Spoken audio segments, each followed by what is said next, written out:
Once upon a time, there was a girl named Andrea.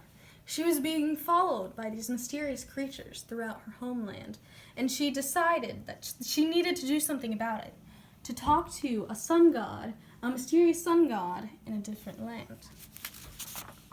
She travels all the way from the USA to El Salvador, but she discovered as she was doing so, the creatures kept following her, even though it should be impossible. She decided to travel on the 5th of May, Cinco de Mayo, to be able to see the sun god in his purest form.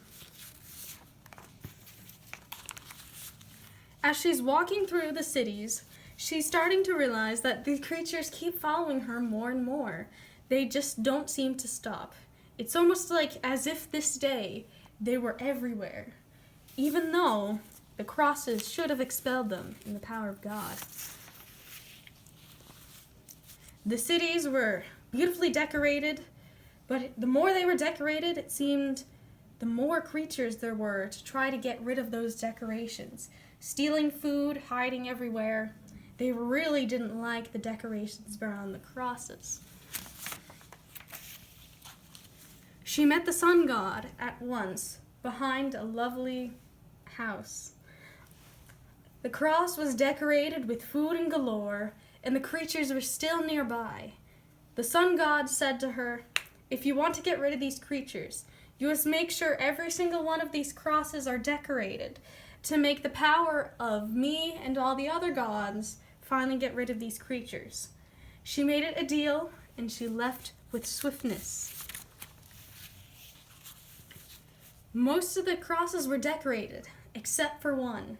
She looked by to see that one of the creatures had stolen and peed on all of the food and decorations around the cross. She was scared and confused. She needed to find something soon, or these creatures would have to be with her a whole nother year. She searched around for places she could grab things, or even a place to just be of peace of mind from these creatures, when one came from above and said, "We miss you. Come with us." And that was all she saw. She continued to think of ways to be able to grab food without people noticing, or possibly buy some to decorate the thing that the creature had stolen from. The creatures were sad and confused. Truth is, they really did miss her and love her and wanted to be her friend. She had finished decorating the wonderful cross, and the creatures nearby said to her, through the special orb that translated their voice to English, and they said, "We miss you, we love you," just like the Jesus glob creature had said.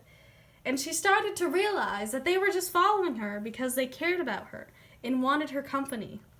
She teared up as she walked away. She decided that she was going to let these creatures stay with her because of how much they cared about her. She let them steal back the food and stop it from being fully decorated. And she realized how happy she was to have all those friends. The end.